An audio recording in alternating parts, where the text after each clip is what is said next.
Looks like we're going. Okay, welcome to another exciting computer networks class. I understand that some of you may have had some difficulties with the project build. I can tell you this, that those who email me with their difficulties get special videos made for them.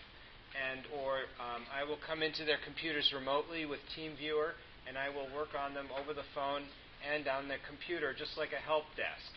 So if you want to install TeamViewer and send me an email with a time I can call you, I'll ring you up and we'll work on it together. No one who gets help from me is ever allowed to fail in doing a build, even if they don't use the IDE I like, even if they use Eclipse. So if you are an Eclipse person and you want to stick with Eclipse, that's fine. We'll figure it out. And I don't care if it takes me like a Sunday afternoon or whatever. I'll figure it out. We'll make the video, and we'll get it working. So I'm not going to let you fail on that one. And I'm sorry we didn't touch base earlier. But you should try and approach me when you get stuck, because that's why I'm here. If nothing else, the reason you could otherwise just read a book and you wouldn't need me. So people do get stuck, and that's sort of important. It's part of learning. I think if you do something and it works the first time, you didn't learn anything. The learning happens when you do something and it doesn't work as expected, and it breaks, or you get bugs. That's when there's learning. So I feel the same way about hardware. If you guys get a transistor or a diode or whatever and you blow it out, that's learning. Don't be ashamed of that stuff. I do that myself all the time. If you're not breaking stuff, you're not trying. So that's why we're here trying with stuff. You know what we do in the analog class, and I think I just saw a whole bag full of them. These op amps here, these are the blown out ones. I don't know why they're saving them. Put them in a bag. Right? This is what happens when you run a lab. Everybody blows stuff up. They blow things out. That's learning. That's what you're supposed to do. And sometimes the components are expensive. They'll be, I think it was a $40 femtogen module. I don't think that lasted 20 seconds before somebody decided to hook it up backwards. And I said, oh, man. And then it stopped working for whatever reason. And we were like, okay, let's buy a new one. And I think the next time we did it, it probably blew out after about 40 seconds. I'm like, you guys are blowing out these modules faster than I can buy them. I'm going to stop buying them now. You know, that was the lesson. So it's like they took the trash cans out of the subway stations because they found out nobody will throw away their trash in the subway stations if there's no trash cans. So they got rid of the rats, they got rid of the trash. No more trash cans. This is sort of a draconian measure they're doing. I just read about it. So it's one of those things where you shouldn't feel badly about breaking stuff. It happens all the time.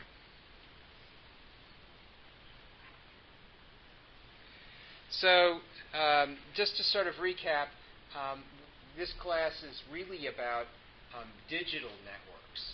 And digital networks are kind of different from analog networks, but we're perfectly happy to talk about analog networks too. Can anyone think of an analog network?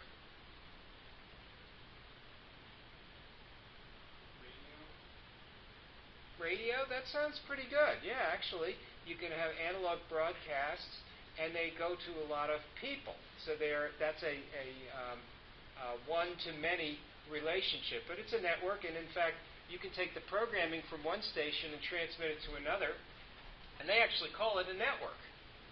And they might be like the NBC network, and they all share programming. And they have broadcasters all over the nation. Suppose you think of another, something older, something before electronics. Can you think of a network? Analog network.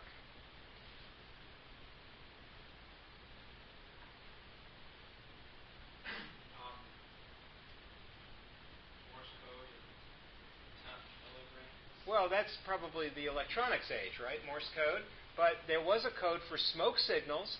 That was a network. people used light and mirrors, and they reflected the light from one mountaintop to another.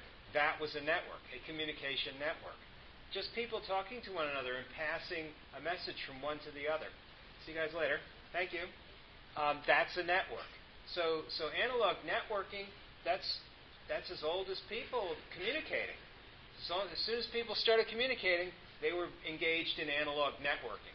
And when people start to think about the social network, right, that's just really another way to say, here's a digital form of an old style of communication. And so people are quite used to this. They've been networking a very long time. Turns out in the electronic age, when people started to work with networks, they had two kinds of networks. Circuit switched, or I'll say switched and unswitched. That's a good way to put it. Switched and unswitched. Switched and unswitched. What would be an unswitched network? Unswitched network. Any idea?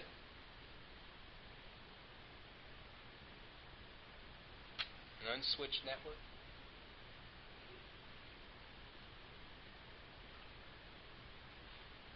What would be a switched network then? No idea? Switched network? Well, suppose you think in terms of when you called up the operator in order to get a phone connection, right? So what did you do? You would pick up the carbon microphone on the wooden boxed handset, and then you would turn the crank, the 90-volt generator, which would generate a bell tone at the central office, and the operator would pick up the line, signaled by the bell tone, and the operator would say, number, please. And then you would say, I want, and usually you would give the central office that they want to connect to through a trunk, plus some extension. Murray Hill 78223. So Murray Hill was a place that had its own central office, and the operator had to set up a manual circuit-switched network connection. And so what the operator would do is the operator would, as part of the protocol, say, just a minute, and then take a patch cord, run you into the trunk that goes into the other central office, tell the other central office what the extension is so that that extension will start to ring, and then you would have your connection. That setup time could take a while. Fast operators did it in about 11 seconds. And then you had a guaranteed quality of service because you had a direct copper link between your carbon microphone and your receiver and the other party's carbon microphone and their receiver. So at some level, that was a circuit-switched connection with a real circuit that had to be physically switched by the operator. Right? That's a circuit-switch connection. Now, as it happens, when you start to think about passing a message from one person to another, right, that's not a circuit-switch connection. Right? If I send you a letter, that letter contains a message, it goes into a system, we'll call it the U.S. Postal System, and then eventually you'll get the letter. It's not a circuit-switched network, but it is communication. It is a communication network. So it's an unswitched network. Right? So then when we think about switched networks, in the case of, I'll call it the telephone, we have a circuit, and the operator uses a patch cord, and the patch cord gives us that circuit switching facility. And if you think about it, the operator was automated out of a job by something called a stepper relay, where the stepper relay gave you a series of different choices, and you could control how many steps the stepper relay had by using a dialer. The dialer would create a series of pulses, and every time you hit the dial and it went around to a different number, it would create that many pulses, and it would cause the stepper relay to increment. Then when you did it again, it went to the next stage of the next stepper relay. And you could have 7 stages for a 7-digit number, and then maybe another 3 stages. In other words, what happened was you became the operator, and you started to control the circuit switch network. But it was still a circuit switch network. and you still had a dedicated line. Later, what happened was people started to use digitization. And in digitization, we have two things that go on. Does anybody know what they are? How do you digitize a signal? What does that mean, digitize a signal? It's a common term. You've heard it before. You know what it means, especially if you've taken a course in signal processing. What does it mean to digitize a signal? There are two things that you do in order to take an analog signal and put it into a computer.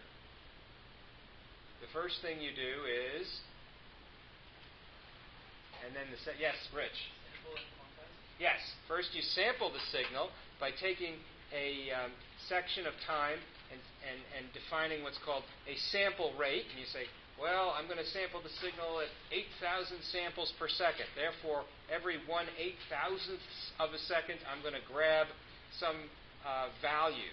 And then quantization, what does that mean? What does it mean to quantize a signal? Signals are varying continuously as voltages, right? They're like floating point numbers that vary continuously. How many numbers are there between 0 and 1? And the answer is an infinite number, right? Because real numbers can be represented in this way. But we don't have an infinite number of numbers in an A to D converter. We have a finite number of numbers. And therefore, we must quantize the voltage into specific levels. So if you said to me, I have an 8-bit A to D converter, then I have 2 to the 8 different possible quantization levels, which means I have only 256 different possible voltages.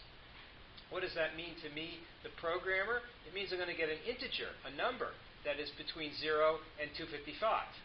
And that is how I quantize this voltage, which might range from 0 to 1. So in effect, it automatically builds in a signal-to-noise ratio equal to 1/255th of a volt. Right? That's your quantization noise. And your maximum signal will be 1 volt.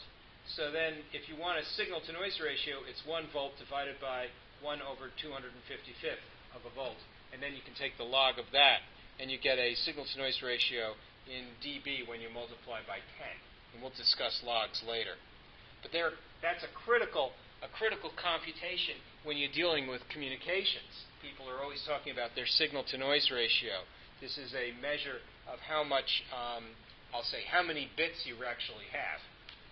Usually it's like 6 dB per bit is the rule of thumb. And we'll talk about that later. Here's a unswitched broadcast network, and I think it was one of the first ones mentioned. Radio broadcast, that's unswitched. Satellite, it's unswitched. Packet radio is an unswitched network. Packet radio is a store and forward network. And if you think about the letter that you send to a friend, it's a store and forward network as well. Because what you're doing is you're taking the letter and you put it in the mailbox. And what does it do? It sits there until the carrier picks it up. And then what does the carrier do? Brings it to some other mail facility where it sits until it gets sorted, and then somebody else picks it up and drops it off. So sending a letter, that's a store and forward network, also not a circuit switch network. What about this business about packet radio? Has anybody here ever done ham radio? No? This used to be a popular hobby. Does anybody have a ham radio license here? No? I'm the only one? I feel like such an ancient person.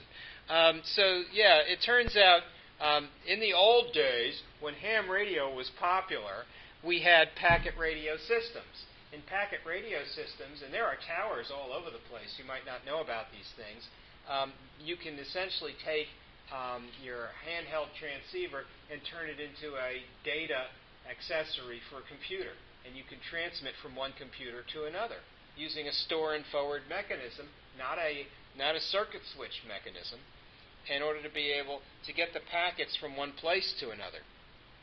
Well, it turns out the old circuit switch networks that we were used to when an operator would pick up the phone and say, "What number, please?" are no longer in use. Instead, what we have are called virtual circuit switch networks. In virtual circuit switch networks, it feels like you have a direct connection to your other party. But in fact, you don't. You're sharing the media with so many other people. And the reason why it feels like you have a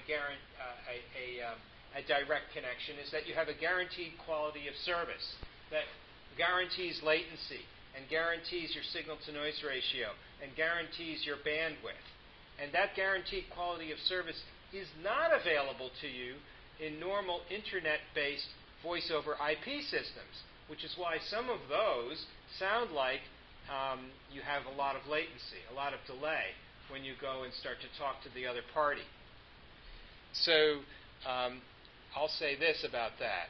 Virtual circuit switch networks in a phone system that is run by a proper phone company are really different than the data packet switch networks that are being used for doing things like moving Skype phone calls from one place to another. But those data packet switch networks are getting very fast, and the bandwidth is getting very good, and the latency is getting very low. So Kyle and I can have a Skype phone call, and it sounds good. But there was still a little bit of delay, and there was always a pause after somebody was done before you started to talk. You were in Galway at the time. I don't know how far that is, but I'm thinking it's like 3,000 miles away or something or other. Far, right? Far. And I was talking with somebody in Saudi Arabia over the weekend, and I can tell you that when they turned on the video, it all broke up. They had to turn it off before we could have a proper conversation. There was no guarantee for quality of service there. But it was still a good phone call. It sounded fine. In a network, people like to talk about two kinds of networks. They talk about local area networks and wide area networks. A local area network is one where everybody kind of is able to see everybody else's data, and they have shared media. So when I transmit what I'll call multicast packets out of, let's say, one of these Dell computers, all the other Dell computers will see it. There's no network traffic isolation. But if you're in a wide area network, to go from the shared media that's local to all these computers out to, let's say, some other local area network, you need a bridge or a gateway. Some people will call it a router. And it will let you go from one local area network to another. And that's internetworking. So there's two kinds of internet, right? There's internet with the capital I. That's the one everybody uses, that everyone talks about. And then there's internetworking. That's when you take two local area networks and you bridge them together. And so you can have internetworking without being on the internet. So when we get together with our Arduinos and our little networking boards and we start to network with each other, they won't want us on the campus network. Right?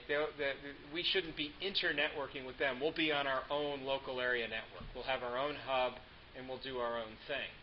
And that's fine, because then you can do whatever you want. And you can administer the network yourself and assign your own IP addresses and whatever you like.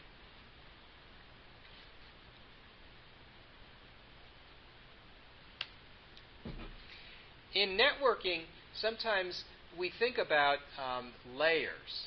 The layers of a network define the roles. The roles of the different abstraction layers are well defined in what's called an OSI model. And the OSI model classically consists of 7 layers. And it's a model that I like to use because I liken it to the different roles that you experience when you start to network computers together. And that first layer is a layer in which point-to-point communications can occur. And so when you see this picture here about the dish, there's no networking that involves I'll call it wide area network. Instead, there is a point-to-point protocol being used, where this dish on the left is talking to the other dish on the right. And the data could transmit in one direction or in both directions. And you can't tell by looking. Here's a local area network example that's quite common, known as the bus topology. In the bus topology, you have a media access control layer where all the different nodes can see each other's traffic. In that bus topology, if you're sharing the bandwidth with all the other nodes on this network, then what happens when you begin to get near 100% utilization is you get very poor quality of service. Think about the highway. Right? When is the highway really excellent to use? And the answer is when no one else is there. Right? When is the highway most efficient in terms of its throughput and getting people to flow? Well, the answer is when there's no traffic jams. Right? But if you go to 100% utilization in the highway, what happens? Traffic stops, right? You can't move. So 100% utilization on the highway is not desirable because they're sharing the media. And in a shared media system, like the highway with traffic, you have a problem, right? You have a media access control layer. In California, what do when the highway gets crowded? They put stoplights on the entrance ramps. And you can't get on that highway unless that stoplight turns green. So they try to control how much traffic goes into the highway. I used to live in California. You couldn't go from one place to another, no matter how close, in under 45 minutes because traffic was terrible all the time. Here's another, we'll call it topology. This is just the geometry of the network. It's called a ring topology. In the ring topology, all of the stations are able to communicate with each other, but not at the same time. Only one station gets to talk at one time. And so the question of who gets to use the network is decided by what's known as a token. And the token is held onto by a station until it's done, and then it releases the token for the next station to use the network. And this way you have a very controlled protocol for what's called sharing the media. It's almost like saying, I can use the highway and no one else can use it. So I got great access to the highway. And then when I'm done, you can use the highway. Well, that's very similar to the telephone, right?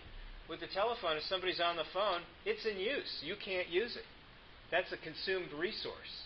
Same thing with a serial port on a computer. If you've got a program that's using the serial port, no other program should be able to write data or read data from that serial port because it's a consumed resource.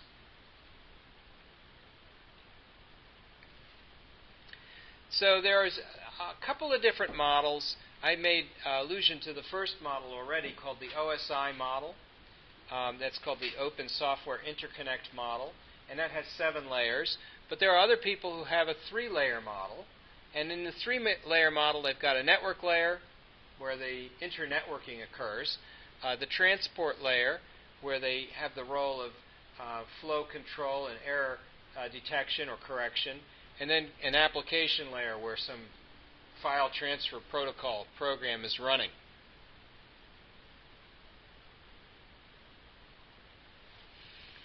And then there are a couple of things that happen in this course which kind of bother me a little bit, but there's not a whole lot I can do about it because it's the field, right? The field has a lot of nomenclature, a lot of jargon, and these terms of the field, which I use perhaps too casually, need to be defined carefully, and they have to be used consistently. And so one of the ways in which I do that is I introduce the new terms, hopefully gradually, but if I use a term and you don't know what it means or you forgot, just ask. And in this course, I'm real interested in just having you shout out with your questions. Don't have to stand on ceremony. Don't have to raise your hand. Just interrupt me. Don't hold your questions till the end of the lecture or till after the lecture because I don't want that. I would rather deal with your questions right away. So, ANSI, what's that stand for? ANSI. Yes, it's standard. It's American National Standards Institute. They have definition. Simplex communication means one direction only. Duplex means Two-way communication, most people don't say full duplex, but if they do say full duplex, it means two-way communication at the same time. And half duplex, that's two-way, but not at the same time. But if somebody says duplex, you assume that they can do two-way. But if you don't know if it's full or half duplex, you kind of have to ask, or just assume that it's full duplex.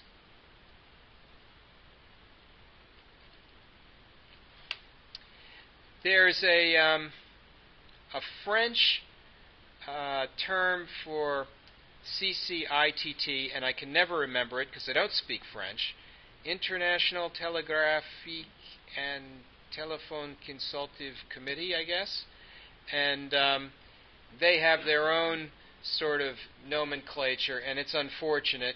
They just say duplex means full duplex, simplex means half duplex, whereas ANSI says simplex means one direction only.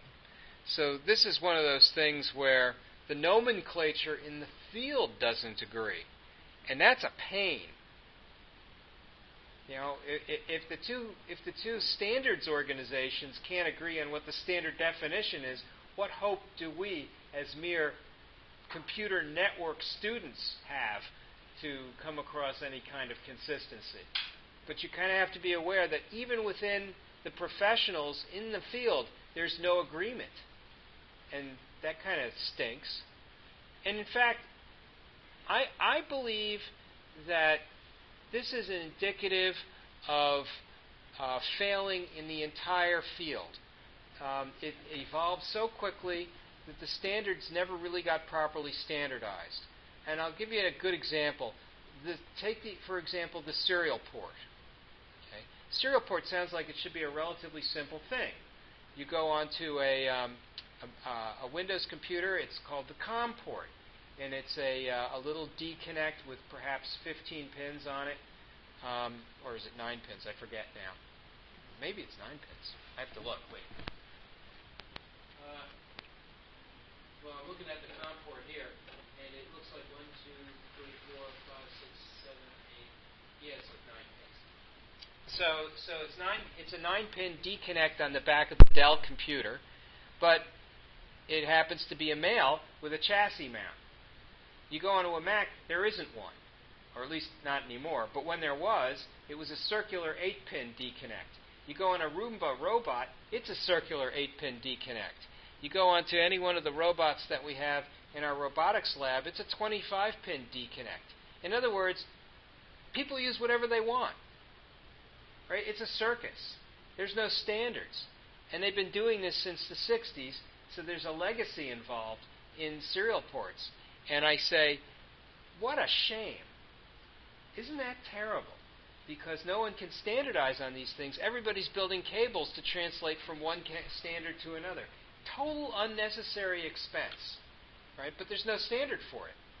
I think Apple is guilty of doing a lot of interesting things with fancy connectors that are leading to terribly expensive cables.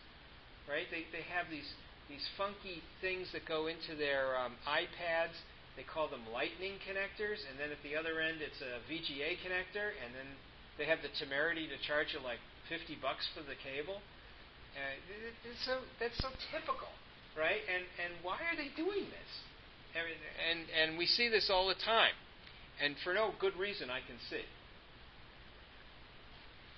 So you want standards? This is one of those courses. We got standards.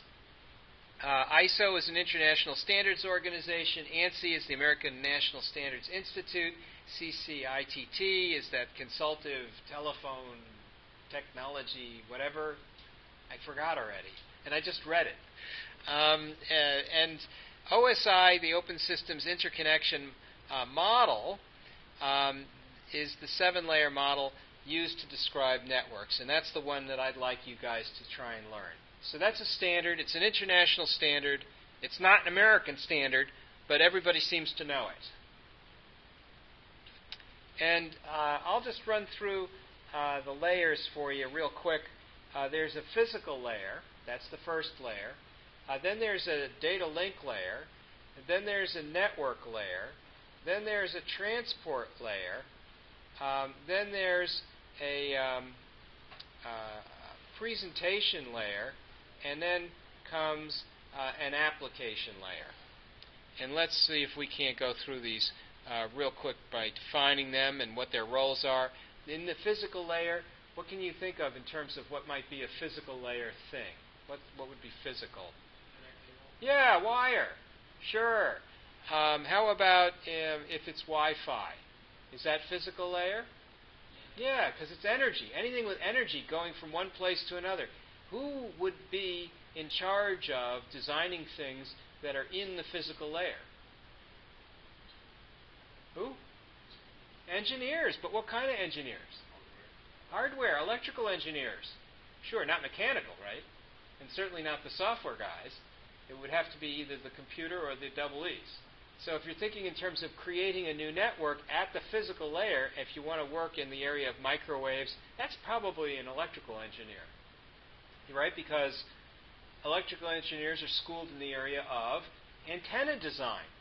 And computer engineers, well, if they're using antennas, it's because they're interesting in doing new things. I think we're doing... Does anybody have a fractal antenna on them? We don't bring that with us, do we? No. Well, we're working with a new antenna in the microwave realm, but I'll call that the physical layer.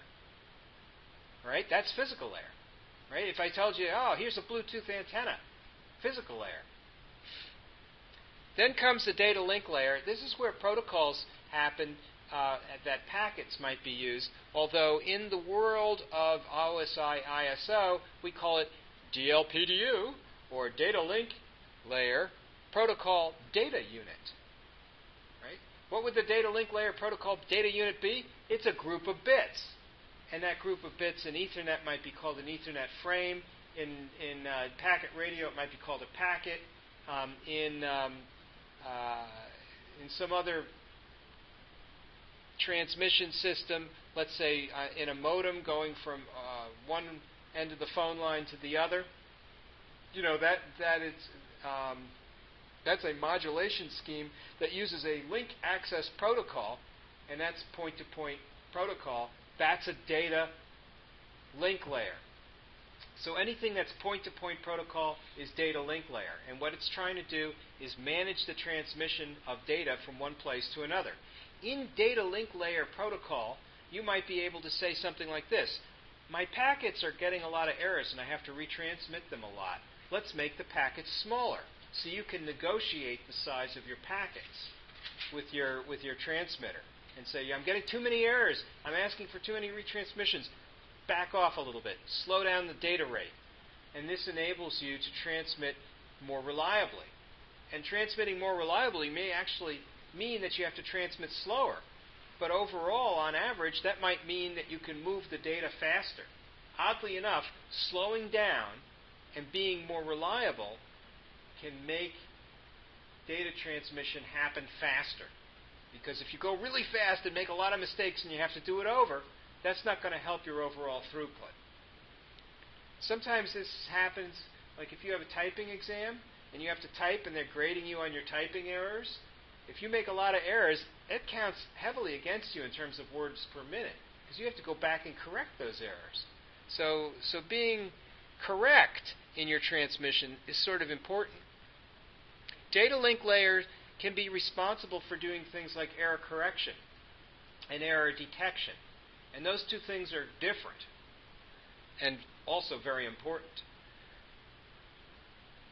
Data link layer, that's the first stop that happens after the physical layer. It's so important that you have reliable transmission. Then comes routing. And routing, that's what gets you from the local area network to the wide area network. That's what enables internetworking. And so you can sort of see that's a very different function, totally different role. And what does routing really do? What it says is, well, here's a packet with an address. Oh, it doesn't belong on any computer on this network. Let's give it to the router. And the router says, oh, that belongs to this other router. And it's basically playing the role of the operator, saying, what central office does this belong to? And it opens up a trunk so that the packet gets to the right place eventually. Then comes this transport layer. And transport layer You've heard of this before, but you didn't know you were in the transport layer. If you were in the Internet protocol layer where routing happens, you'd call it IP. But if you're in the transport layer, then you're in TCP. Isn't that interesting? So TCP on IP is what we now call TCP/IP. Well, it turns out with transmission control protocol, you can go back to the transmitter and say, stop sending data so fast. You can control the flow. So what that means to me, the receiver is, if I'm getting swamped by data and I can't handle it, I can turn the transmitter off for a while until I catch up. That's so important because maybe I've got to do something in order to be able to take those packets you're sending me and reorder them and reassemble them into something coherent. Because a stream of data is really nothing more than an unformatted sequence of bytes. You're up to like chapter 15 in the book now, right? So that's what you got to, right? You got into the streams. And so a stream of data is giving you a pipe. And that pipe is really nothing more than bits that come out from one end and then come into another end. And what you're doing with TCP/IP is you're delegating that pipe, which we call in programming parlance a socket. You're delegating that to the lower layers of the network. You, as a network programmer, normally don't get involved with routing. You, as a network programmer, don't normally get involved with flow control. You, as a network programmer, normally expect that the data you push in one end is going to come out the other end. And you can take all of those network services for granted. And isn't that fantastic? That means that you can transmit a file from one place to another, and that place that you're transmitting to could be anywhere on the planet. And presumably, it'll get there.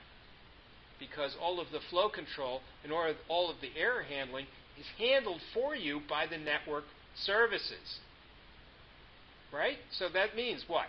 I can write a program that transmits a file to Japan. And I don't even have to care that it's in Japan, because the network layers are reliable. And they will get the packets to route to the destination somehow, and I don't have to care how it goes. And eventually it'll get there and get reassembled in the right order and be corrected for error, and I'll have the file at the destination. That's the transport layer. The session layer, that's where you're doing your login. That's where you're going to go through the security protocol that allows you to be able to gain access to file data. This is so important because if you have a socket and you've opened up this connection, it's very much like picking up the telephone and starting to dial. The establishment of that connection is a lot of service. That's the service the operator used to supply. But now you've got to be able to do that in a layer that has that role. And so the session layer is really the operator that essentially lets you pick up the phone and establish that connection across the transport. Presentation layer has to do with translating the data from one format to another. So if you told me, well, gee, I'm using bits where the least I'm using bytes where the least significant bit is on the left, and someone else is using bytes where the least significant bit is on the right, it's in the presentation layer where they get flipped. That's key. So there are other things that go on where people are using interesting character sets. There's a relatively new character set called Unicode, which we use in Java, and that is a 16-bit character set. And that gives us 65,536 different characters. Well, in certain languages like katakana, that's not enough. Ideographic languages have different ideographs for every word. And so what that means to me is that I can probably use the 65,536 most common ideographs in katakana, but not necessarily find all of them. And there are some ancient ones which have gone into disuse. So modern katakana could be working okay. So that presentation layer and character code conversion can take on a wide variety of different characters. And then on top of that comes the application layer. And if you're thinking in terms of applications, you might say, well, geez, I've got this protocol that is used within, let's say, Internet Explorer or Chrome. And that protocol is HTTP, right? Hypertext Transfer Protocol. Well, if you're using HTTP protocol, you're in the presentation layer. And if you are running an application on top of it, like a browser, well, that's the application layer. So presentation layer protocols often involve special formats. For example, in the presentation layer, maybe there's a language that you use called HTML. And in HTML, that markup language, you have HTTP, which uses a protocol that says get and then puts in a file name like index.html, and then the HTML comes down, and then in the I'll say application layer, the browser renders the HTML onto the screen. So that's kind of an important layer. We're often, as programmers, working to generate dynamic HTML so that we can have a web page that represents the current state of some data structure, like the temperature at the present time, or maybe even allow us to input data, like move the servo to a certain place, or here's my username and credit card number and charge me a bunch of money so I can have my goodies, things like that. So here are all the protocols all at once. When you're thinking in terms of where you are in the book, there's a separate chapter on networking. And I talk about this very diagram, and you can see the 7 protocols. Nobody says data link protocol units. Often I hear the term frame bandied about. Nobody says transport protocol data unit. I hear TCP, right? That's what I hear. So while OSI has settled on specific name session protocol data unit, nobody says that. Not in any real network I know of. So when you get into the real networks that you encounter, you'll hear TCP/IP.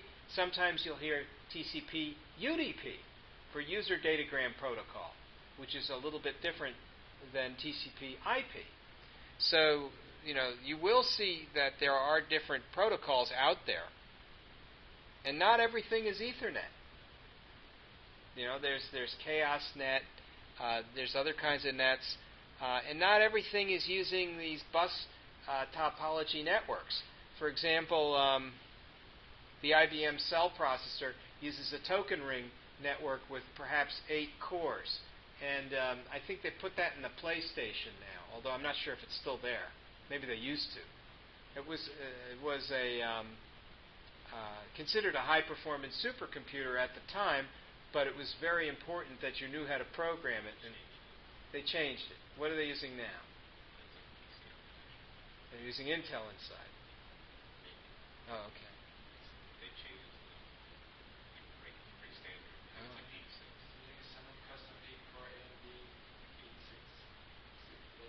Oh, so they're using an 8-core, and they've gone to the Intel inside, x86 architecture.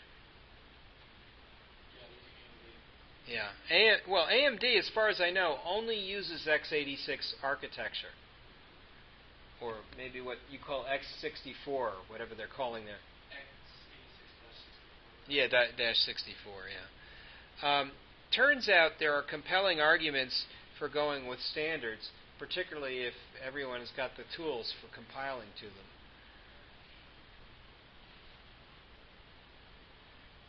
So that's my little intro to networking, such as it is. What I also wanted to do was I wanted to kind of get back to the reading. And in the reading, I think we got through an introduction to Java, and I talked a little bit about well, I wonder if you've gotten to talk about why people like Java. What's so good about Java? Portable, right? Transferable, portable. one of the things about Java is if you run an applet, right, you can run it just by visiting a web page, and the applet runs, right? But then the question became, if you could run a program on demand just by visiting a web page, would you? Right? And the answer is no, because it doesn't feel like it would be safe. So where does Java get its safety? Why should Java be safe? And some people would say it's not safe, therefore disable it. I think the Department of Defense said that or something or other. Where does Java get its security? Yes, sir.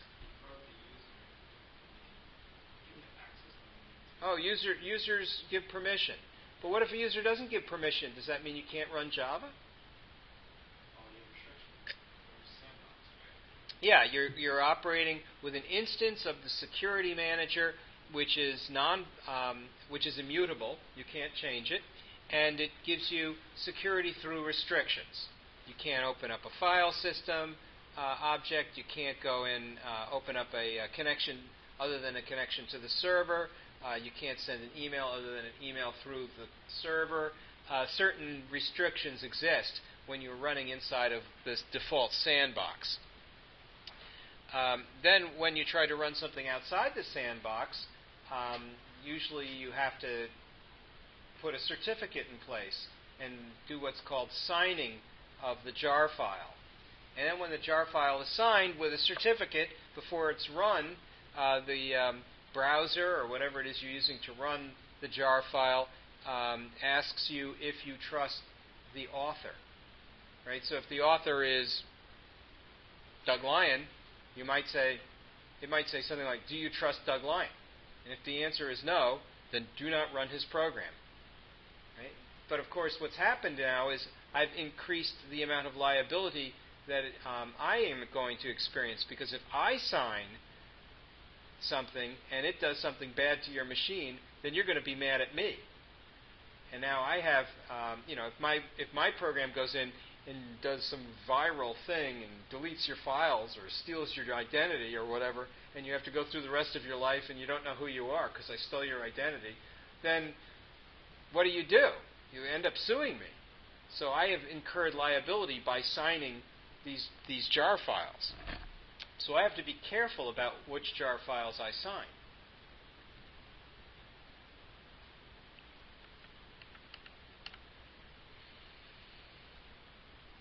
Let's see now. We talked about nested classes last time. Did we talk about multi-threading, multitasking? Yeah, a little bit. Okay. And files, I think have we used files at all in this class? No? Shall we do a file review? Let's do that. Let's talk a little bit about files. Files are a repository for data. I like to say it's a place for my bits, and I take the bits and I open up the file and I can stick the bits in there. And then when I'm done, I close the file, and when I want the bits back, I open up the file and I grab the bits out. Bits go in, bits come out. So what's the big deal? I store the files in a semi-permanent place so that they are retained. I like to think that they are on the hard disk and not the RAM. And I also like to think that RAM and hard disk drives are about 1 million times different in terms of their speed, right? Where do you get that? Well, if RAM access time is in nanoseconds, that's 1 times 10 to the minus 9. If disk access time is in milliseconds, that's 1 times 10 to the minus 3. And the difference between 9 and 3 is like 6. So the speed of RAM is, generally speaking, not in the same zip code as the speed of the disk drive. It's so slow. On the other hand, disk drives are huge. I go to Walmart, I plunk down $60, and I get a 2 terabyte external hard drive. Getting a 2 terabyte solid state drive would probably require me to mortgage the house. Right? It's one of those things where I'd love to have it, but I can't afford it. So, I mean, if I go and buy a solid state drive, maybe I could afford, 128 gigs or something, or 250 gigs. And usually it's like $1 a gig when you get into the solid state drives. And even though they're solid-state drives, they're almost never as fast as real computer RAM because they're going through some sort of hard drive interface, and that bottlenecks your ability to have access to these things. And even worse, they have limited life. So after 100,000 reads and writes to the same place, they're dead. And from my point of view, if you take a USB drive and plug it in as your main hard disk, or if you've got a Raspberry Pi and you have a compact flash drive and you're trying to do virtual memory out to this thing without evenly distributing your file system reads and writes, that compact flash drive is going to have very limited life. 6 months later, bam, it's gone. And once it's worn out, well, that's it. It's dead. Just swap it out. Get a new one. So this is one of those things where there's a clear cost-performance trade-off. It's speed versus size. That is such a consistent trade-off in computer science. Speed versus time. You're always trading off speed and time.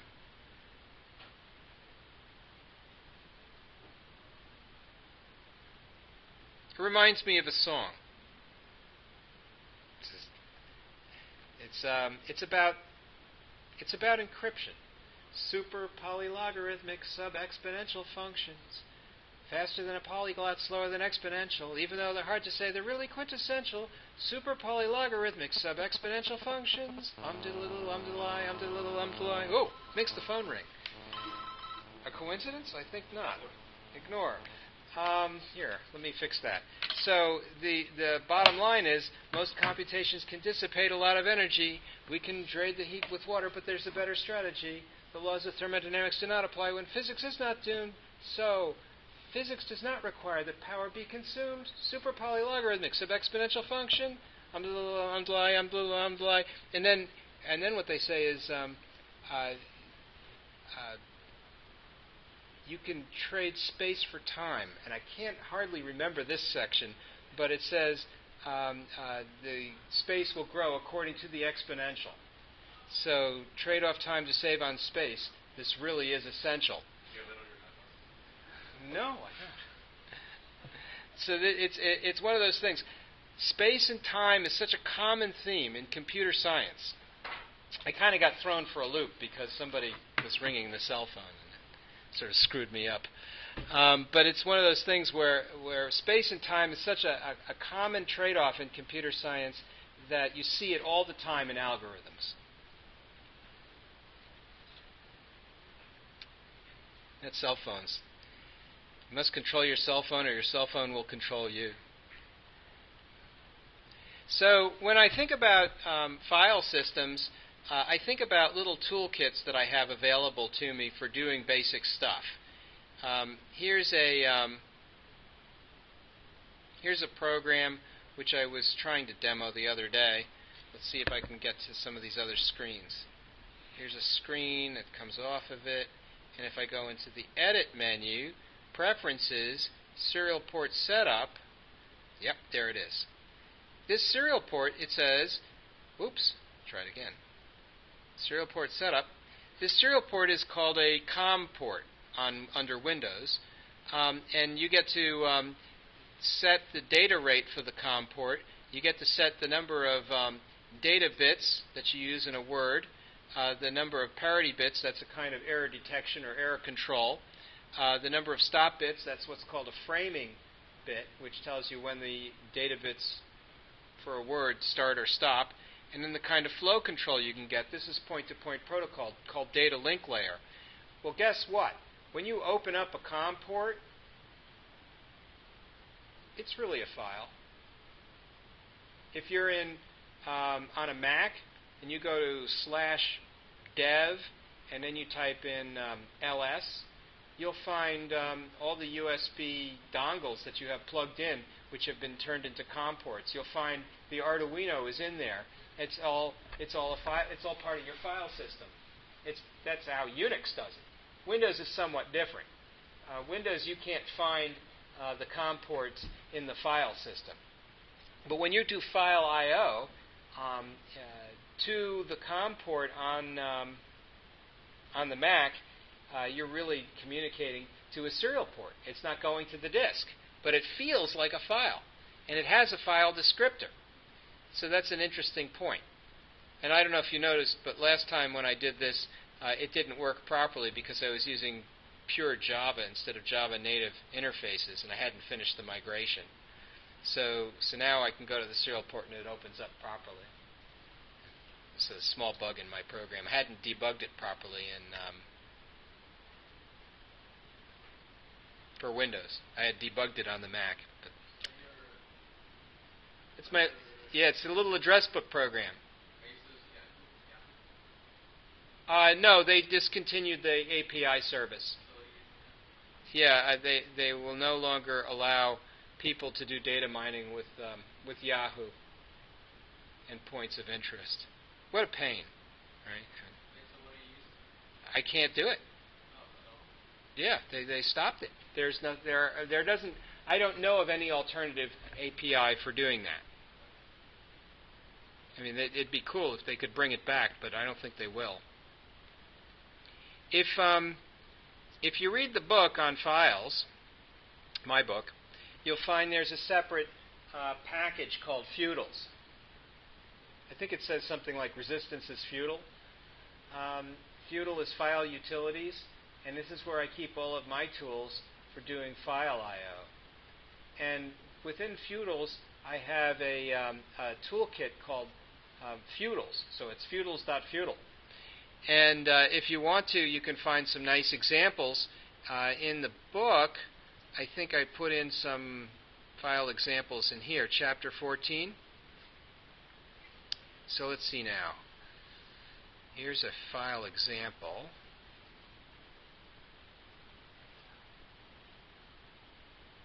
And this says get dir example. Let's see if this works. Run. And welcome to my file examples. Oh, how cool. There. How's that for a directory tree structure? That's fancy, huh? Isn't that fancy? If I click OK, what does that do for me? It tells me what I selected. So what I've done is I've given you a really fancy file tree, and you can navigate through the directory structure and select directories. But for most applications, you won't want anything so fancy, I think. Disconnect. Yes, please. Let's try a simple file example. I will start something new just so you can see it from scratch. Let's see, Java class. Let's give this read file example. So let's see what we can do to get a file which we can use for read. And I'll make up a main method, PSVM, Control J main. And then we'll get something of file type, file F, equals Alt-Enter to import file I/O. So this is part of what I'll call the file I/O package. And let's see now. Java I/O, the Java I/O package. And we'll say file F equals feudal dot get read file, and we'll prompt the user to select a GIF image. Select a GIF image. How's that? Alt-Enter. And then what we'll do is we'll print it out, SOUT, Control-J, Enter, and we'll print out the file, and we'll say f.get absolute path.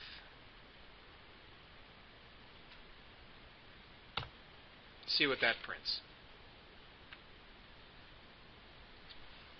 So Feudal is a GUI agnostic mechanism for creating a standard file open dialog box. If you want to, you can set Feudal to use Swing, or you can set it to use AWT. And I think if there was some other toolkit like SWT for Eclipse, I would use that too. So here's my little file. We'll open. and it gives me a fully qualified path name.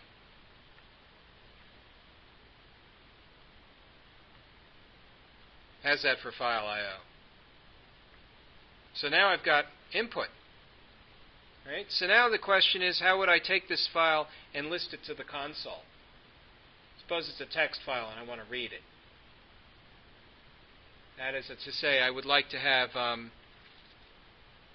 a way to get the whole file all at once.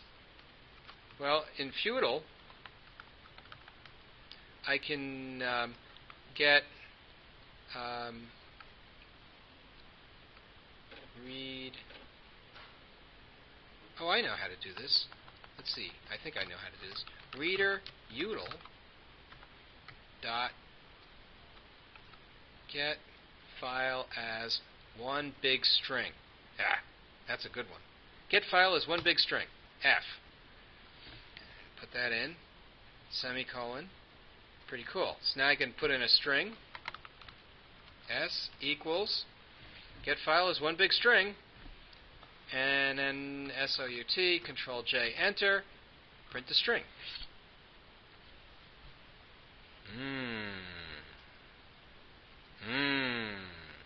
Well, we'll have to expand on those tools so that you can see the details on how they've been implemented. But before I do that, I thought it would be fun to do the demo. So let's just run it and see how it works. Because it'd be really bad if I showed you how it all worked without actually showing that it does work, and then found out it didn't work. That would suck. So let's find out if it works first, and then we'll do a little analysis. So what can I read here?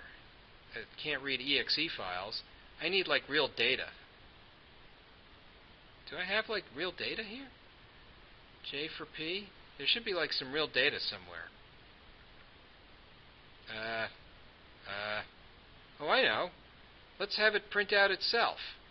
Oh, that's a good idea. Very recursive.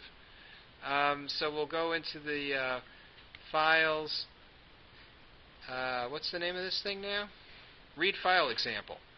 So the read file example will print out itself. That sounds like something. And there it is. So the read file example was able to read itself and then print itself out. Good, right?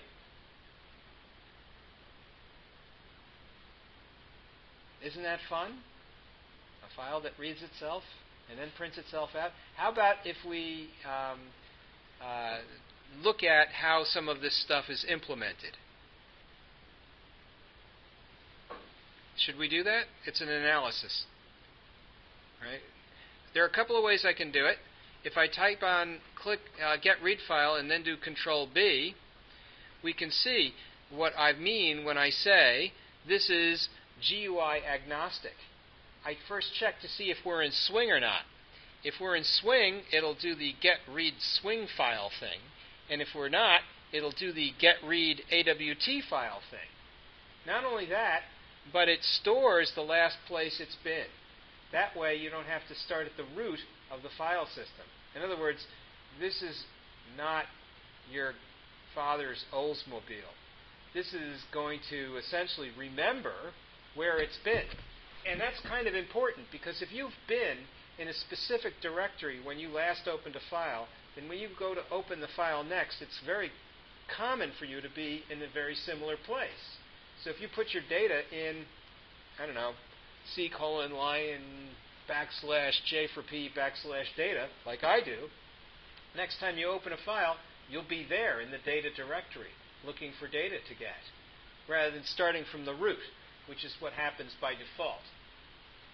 So not being able to remember the last place you were last time you opened a file is classic forgetfulness that you get for people who are suffering from what's known as Kirchhoff's psychosis, which is what you get when you're an alcoholic. You can't remember something from like yesterday. So I think what happens with GUIs is they typically suffer from Kirchhoff's psychosis. And this is my way of fighting that. So what I do, and this is kind of fancy, really. This is much fancier than your average file open dialog box. I not only dispatch on whether or not you're in swing, but I have a thing called the file bean. and the file bean stores in your preferences the last place you were, both for reading files and another place for writing files. And in this way, reading and writing files are retained from one run to the other, even if you reboot the computer, because it's stored in your preferences. And those preferences are your user preferences, and those user preferences are as secure as the login to your domain. So that means you can change computers, and your preferences will still be retained. It'll still remember the last place you were. So that's kind of cool, as long as the computers are sharing domains, domain controllers. Kind of fancy. So let's see how we can get a swing read file. Given the last input directory from the file bean, FB, we'll get a directory, and we'll use that directory to create a J-file chooser. So that directory was retained from the file bean. That's kind of cool. Let's see what happens if we run this program again. And look at that. It started from Chapter 14, Files. That's the last place we were. So it retained the location. Let's see if we can do the copy directory. That's pretty cool. Now let's do this again, only this time with a difference. This time we'll change the look and feel of the file open facility by going to Feudal,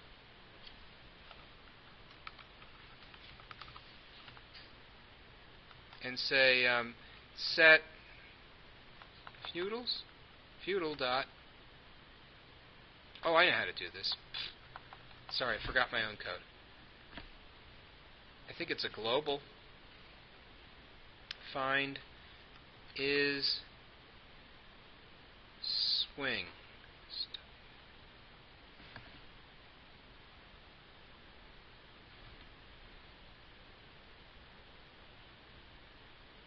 FB is swing. File bean. I think I have to restore the file bean and set swing to be false. Let's see if I can do that. Just for fun. File bean FB equals file bean dot restore. File preferences bean restore. So this should be a file bean, file preferences bean, paste. Here's restore. And what does he want? Serializable. I got to pass in a class. And this class is not serializable. I better not use it. It's going to get too complicated. I just realized. Can't do that here. Let's see if I can do it here. File feudal dot get file bean. Nope, he won't let me do it. Darn it.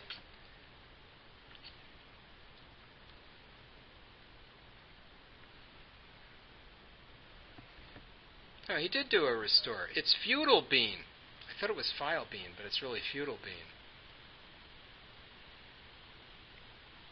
Well, if I said something like this, FB dot set swing to false,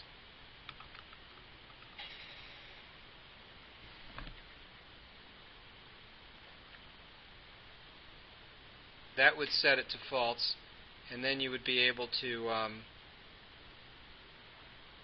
save it and proceed to use it as an AWT graphic user interface. It's funny that I totally forgot about that. So I thought it was called file bean, but it's really called feudal bean. Not a good example. Sorry about that. Sorry for my blemishes. Paste. Okay. FB dot set swing to false, and now when we get a read file, it should work. In theory, And now it's using a different user interface. In this case, it's using the standard file dialog box for Windows. The standard file dialog box for Windows looks remarkably different than the one for Swing. And if you were on a Mac, it would look like the standard file dialog for Mac. And if you were under X, it would look like the standard file dialog for X11. So now what you have is the ability to go into the heavyweight graphic user interface supplied by the operating system.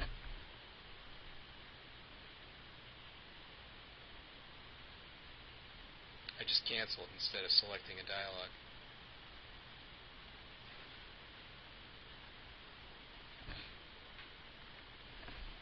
Let's make that true.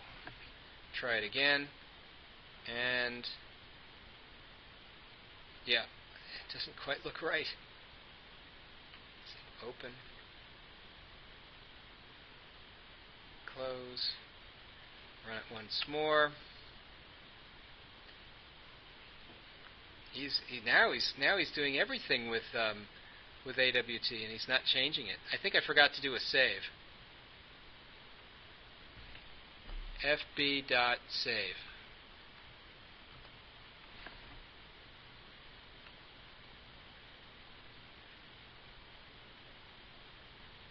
There, now it works.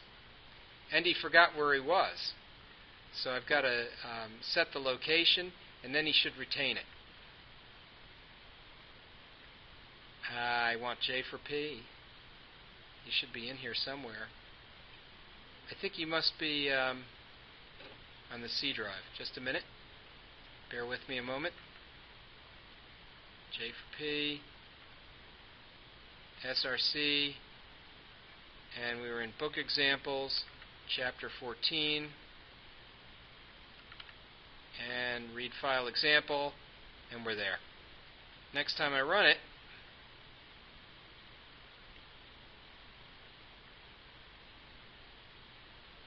it remembers, which is just what you want. And you can see why it's such a pain when it doesn't remember.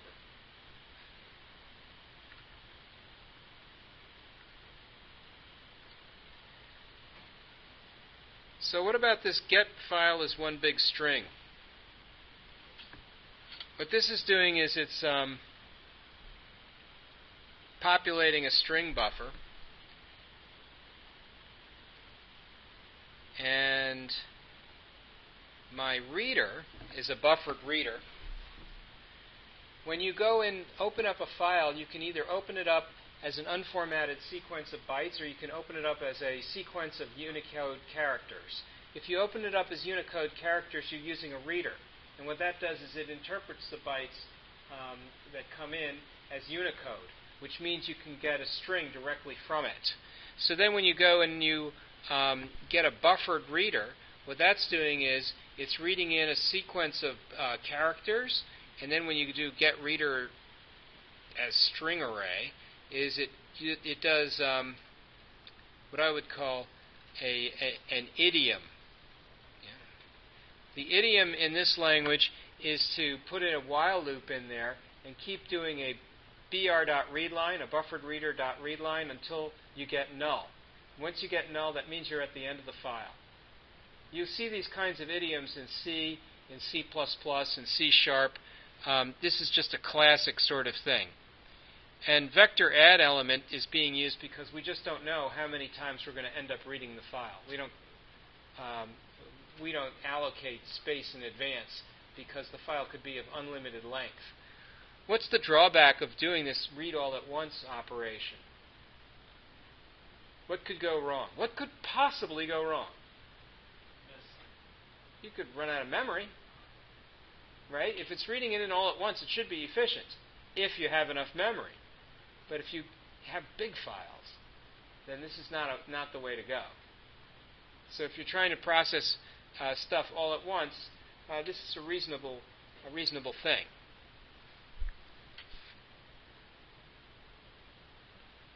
Now what I did was I set up a little a Blackboard homework for next week. Was it for next week, or maybe it's for 2 weeks?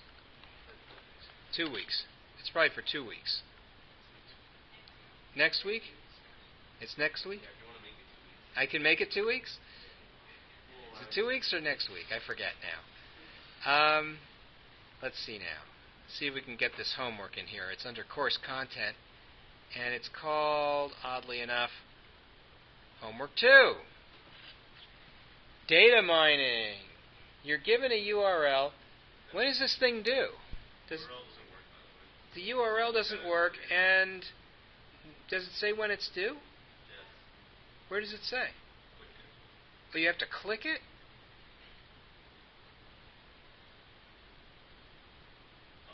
Wednesday, February 5th. Is that next week? Yeah. That's Wednesday of next week. So that is next week. And the URL doesn't work. Really? Yeah. It used to work.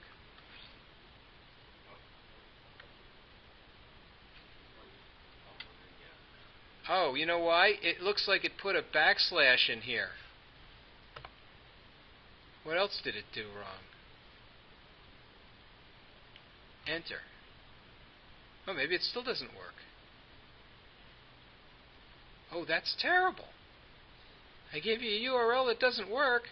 Oh, this is terrible. Isn't that awful?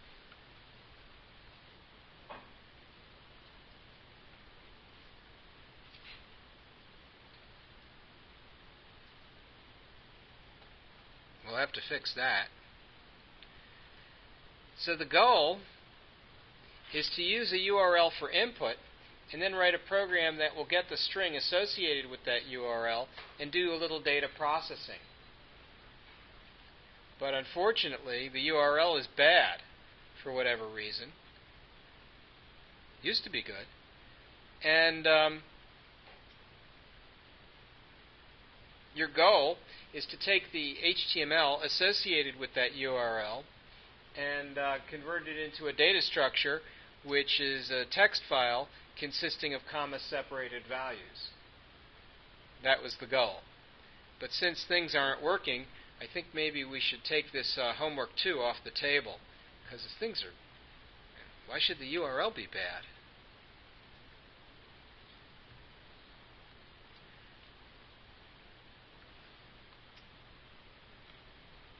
Do people know what the SEC is? Yes, that's true. And do people know what EGAR is?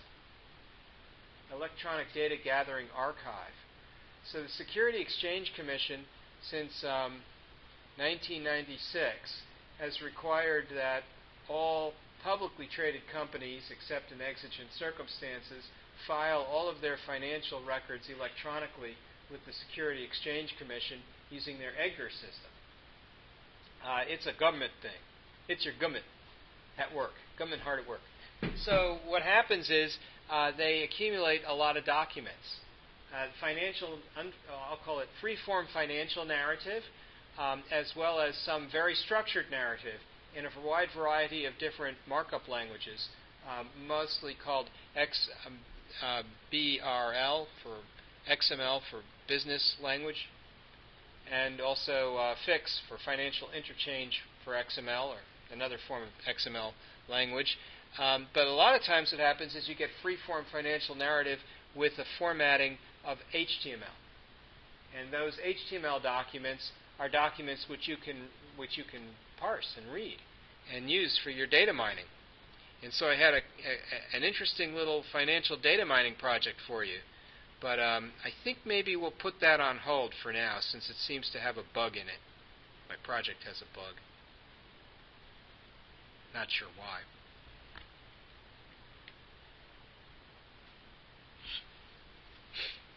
So when you get a file instance off of the file system, the file instance can be an instance of a file, or it can represent a directory, which can be a list of files. And in fact, a directory not only can contain files, it can contain other directories. So what you can do with the directory system is you can recursively traverse your file system. And a file system has a representation which is very similar to that of a tree, where the tree is a series of directed acyclic graph, which means that the The containers of the individual files don't cross over with one another, except perhaps if there's a shortcut, what they call an alias. And then there may be ways in which you can break the cycles, but that's an exigent circumstance.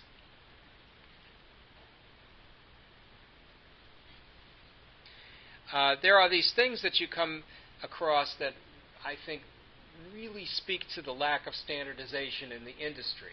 And one of those things that you find is how you separate one directory from another. If you're on a Mac, people use a / to separate one directory from another.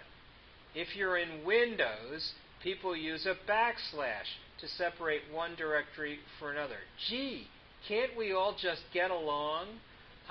Turns out that the industries have always fought with one another about how to standardize these things, and therefore there's no standard. The other aspect, sometimes I've seen on a Mac, the colon is used to separate one directory from another. What a mess. What a mess. And so, if you think about it, the colon has very special meaning in DOS, because C colon, right? That's a big deal. You don't want to reuse the colon improperly. So how do you write, portable programs if your program doesn't know what operating system it's in? And the answer is the system class will allow you to get the path separator. So if you call system.getPathSeparator, it'll return the / or the \. It really is quite a mess. So in system.getProperty, quote, file separator, you'll be able to go and get the file separator that's used for your file system. It's really, unfortunate that people can't just get along on that stuff. Path separators. That, for a Windows system, is a semicolon. So when you go to edit your path in the System Administrator dialog box, you're using semicolons. And you've seen me do that before, I think. Right? You don't need to see that now, do you? No? It's one of those basic things. You've probably done this before. Go into the command prompt, type path, and what you see with fully qualified path names is semicolons here and backslashes for the directories. Well, it looks really different if you're on a Mac. If you're on a Mac and you've got the terminal prompt, which is in the utils folder, type in echo $path.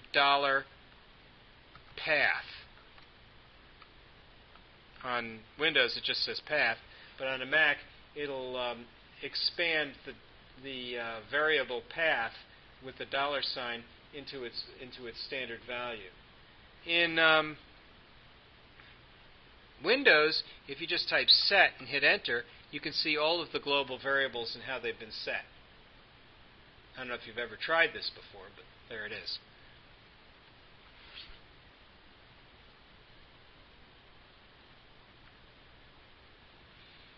Let's see if we can get back to the PowerPoint.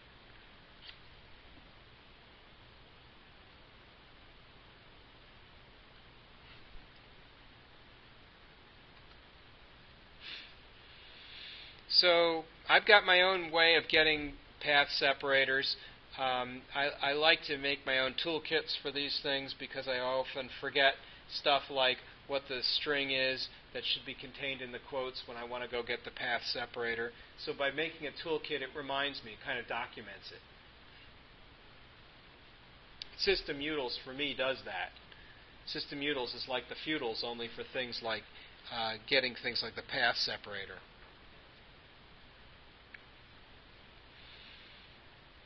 Let's see now, what else do we need here? This is too much detail. But we've already seen getting read directories, getting write directories. What else do we want to see here? Interfaces. Okay. There's a thing called a file name filter. When you go to list all of the files in a directory, you can use the file name filter to determine whether or not the file is acceptable or not. So if the file ends with Java, you could say that's acceptable and we'll accept it. Then all you have to do is define the accept method, where the accept method takes a file name, a file instance, or maybe a name that you're looking for, and then creates some implementation that returns true or false.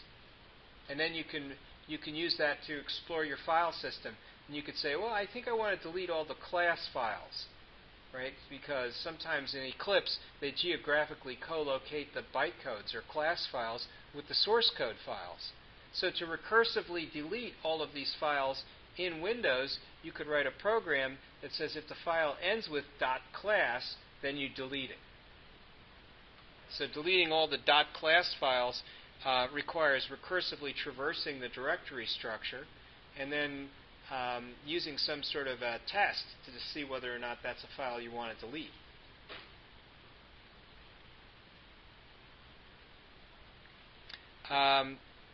Let's see now. That's an example of polymorphism. So everybody knows what polymorphism is? No? Polymorphism means many shapes, and it refers to multiple implementations that can be derived from a single interface. So if you have one interface, like the file name filter, all of the tools can make use of the file name filter in a consistent manner, like a plug-in component, but its implementation can be as complex as you like. And so what that means is you can create a framework that makes use of these interfaces, and the framework can be very complicated, but then the implementation of the interfaces is completely separate. I'll give you an example. Suppose you had a simple image processor interface. The input is an image and the output's an image. The operators could be very complicated. You could do all kinds of image processing. But then the framework for running those operators could just involve defining a region of interest for an image, or define a mechanism for opening images and saving images, and then you can plug in as many operators as you like. So by having completely separate plugins, if you decide to change the framework from, let's say, Swing to something that works on HTML or inside of a phone browser, you don't have to actually care how the operators are implemented because you've separated out the concerns.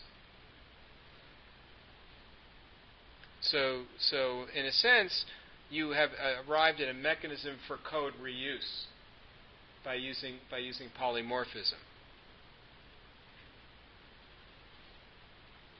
So here's an example where we list the files in a directory, and here's one that uses a file name filter. We don't know how the file name filter is implemented, but one thing we do know is it has an accept method, so that when the file comes in, it'll determine whether or not it should be listed. So the file name filter is using polymorphism because we have no idea what the shape is of the interface's implementation.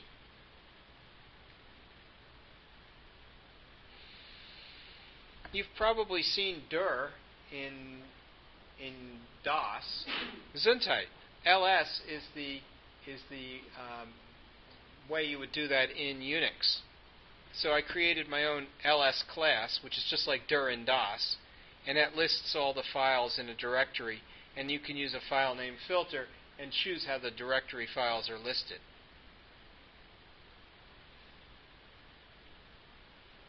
If you want to grab all the files in a subdirectory recursively, you can do things that are very dangerous, like delete them all.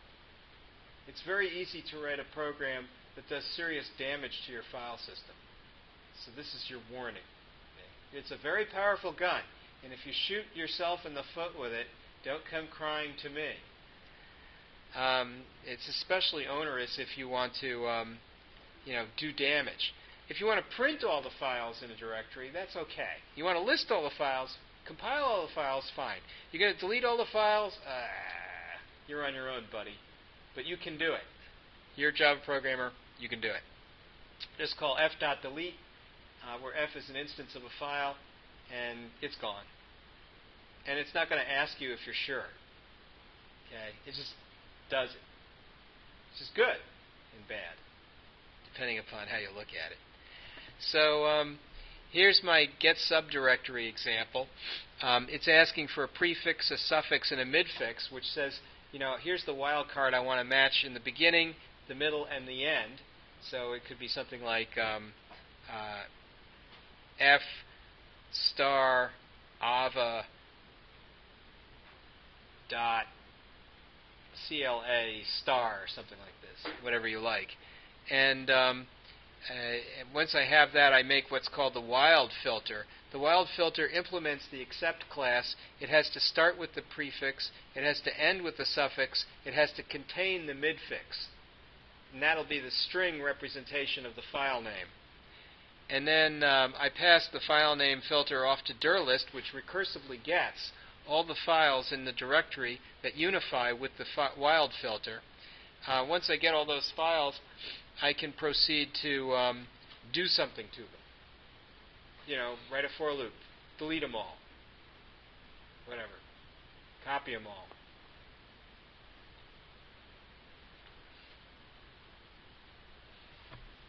So the wild filter should be somewhere in futils, and we should be able to find it. Here's futils. Here's a bunch of filters. Here's one that says, is it a file? So if it's a file, with isFile, it returns true. Here's a date filter. If the file was created on a certain date, then it will be accepted. So you can see how complicated that can get. You can check for suffixes. You can check how you want to set the flags, whether or not it was created on a certain date or after a certain date. Date filters are kind of important if you want files that have been created recently or older files. Here's a dir list, and I'm going to see if I can just run the dir lister, and then we'll take a break.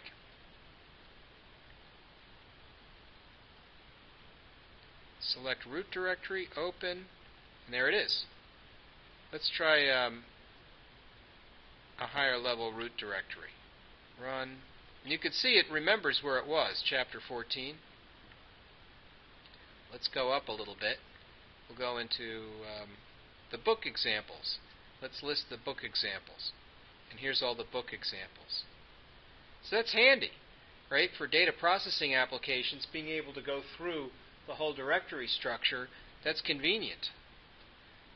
If you wanted to, you could delete all the files that end with .class, especially if they're geographically co-located with the .java files, like they sometimes do in Eclipse. That's why I don't use Eclipse. I've never been able to figure out how to keep all of the byte codes going to where I want them. I can't figure out how to keep them away from my source files.